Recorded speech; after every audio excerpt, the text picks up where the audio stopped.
Hey, welcome back to another video at the TheFatRat channel. So today I'm going to go on another herping trip in the rainforest to discover more scaly creatures and weird insects. So join me on this adventure and let's discover more unique species in the rainforest. Welcome to the TheFatRat. Okay, we found a stick insect. You want to see? Come over here. Look at the size of the stick insect. This is huge. This is one of the longest stick insect in the world, probably in the world. But in Malaysia, this is the longest. So basically, they only feed on specific plants. And for example, you can see this is an elephant ear plant. So they love to eat this plant and also these types of leaf. They don't eat all the plants. And their main diet is actually leaves, only leaves. So females normally will be brown in color, or sometimes you can even find green in color. Same goes to the male. And why do they call it stick insect? It's because they look exactly like a stick where they camouflage with a stick from prey and predators. So this is the size of the female. You want to see the size of the male? Come, I'll show you. This is the size of the male. A male stick insect. See? It's smaller than the female. So another special thing is, normally when you find a female stick insect, you sometimes can find the male in the same plant. It's because due to the breeding characters. When you find a female, you can definitely find a male.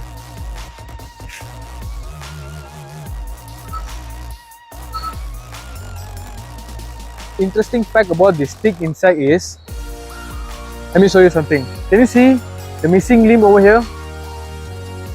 Okay, stick insect normally, when they get attacked by predators, they will usually break their legs from the joint.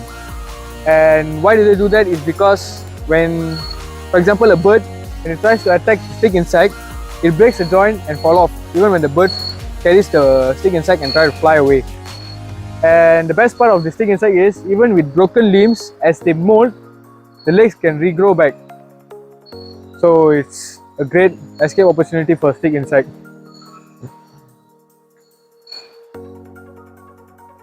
So this is the great anglehead lizard, and here you're looking at, it's a male. Basically the male is actually colourful. You can see blue, you can see green, you can also see yellow.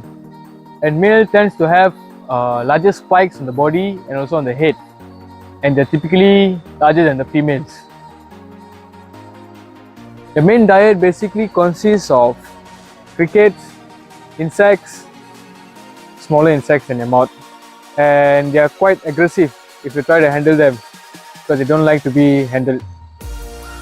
So males are normally larger, and another interesting thing is that when the female is ready to breed, you can see the male around the female area, not specifically beside the female, but you can see around the female area.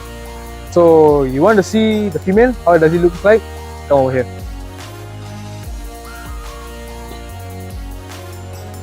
There you go. This is the female. Normally the female isn't as colourful as the male, but the male during the breeding season, they are extremely colourful. With the blue hue on the body, with the green blendings, they are very gorgeous.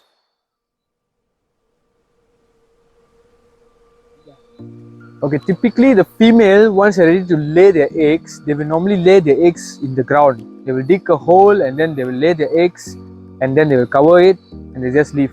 But normally they will lay up to 2 to 3 eggs only per breeding season. And for the males, you can see males on the rocks doing head bobbing, which is a sign of domination, and the female will choose which males they like.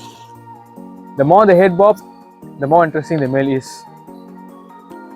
And when the female chooses the male, they both get together, they mate, and done. That's when after a few months they lay the eggs and just wait for the incubation period. So I think now is the breeding season for this great anglehead lizard. So I think we can encounter more of this species. The male is up there and the female is down here. So you see, basically they are in the same area where the male actually tends to chase the female during the daytime, or they will tend to be around the same area with the female. So it's up to the female to choose which is the handsome male.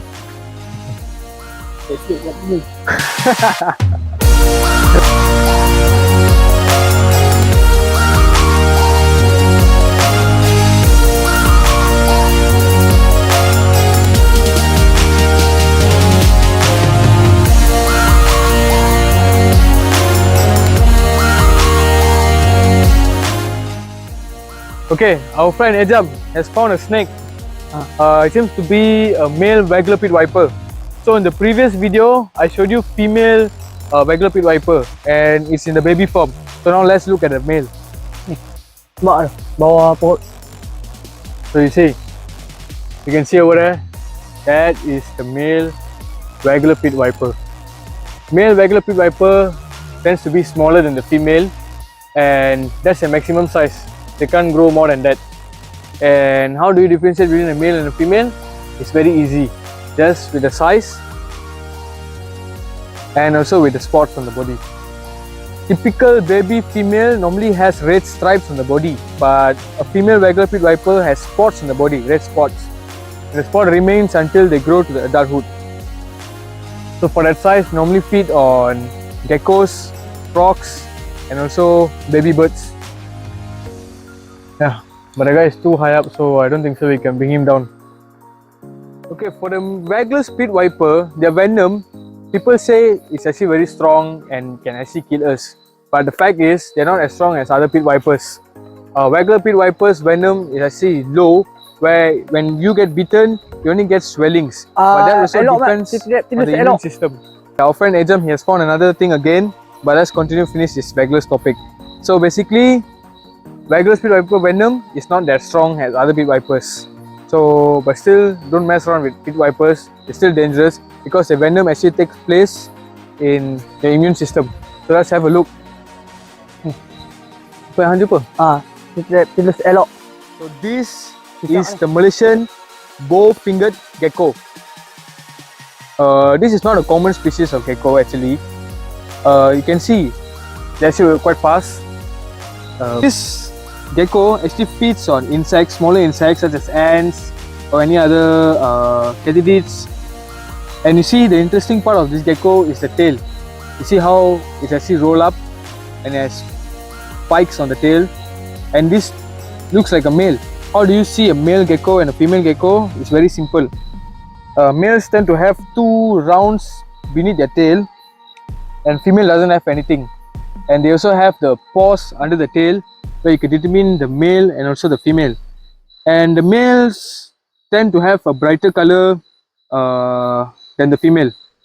So this guy is actually quite active because this is nocturnal species where they are only active during the night, and it's a wonderful species. You can see how fast this guy is.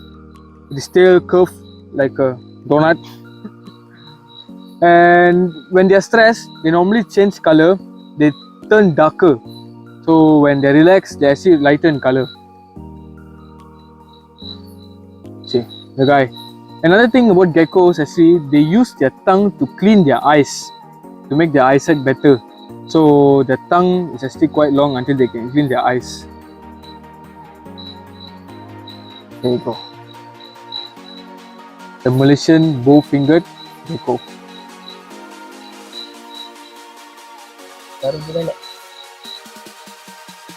And another one thing about this gecko is during the mating season, the females will be around the same area and the males will go look for the female.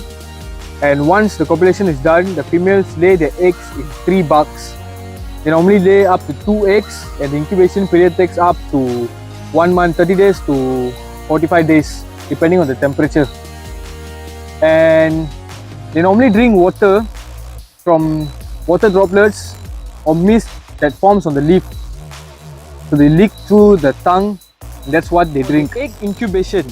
So temperature plays a big role for egg incubation. The higher the temperature, the more female produce. The lower the temperature, the more the male produce.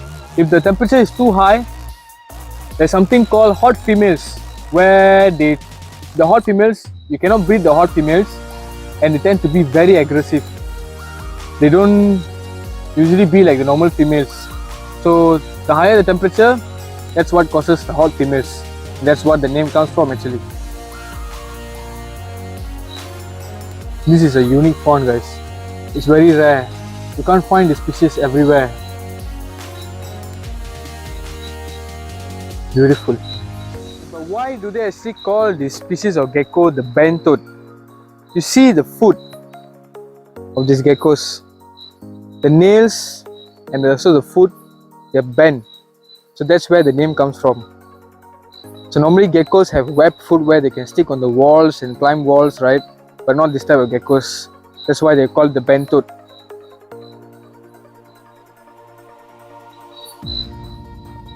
Jilat mata tu best ya. Okay, I think this male gecko is too stressed out, so I'm going to let him go. Okay. Mana dia pergi?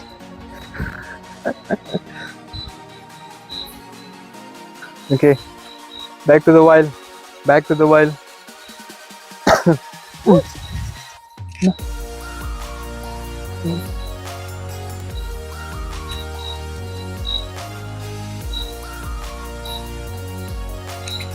Okay, time to let go this boy.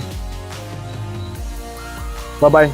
Breed more, lay eggs more, make your population grow. See you soon. Bye-bye.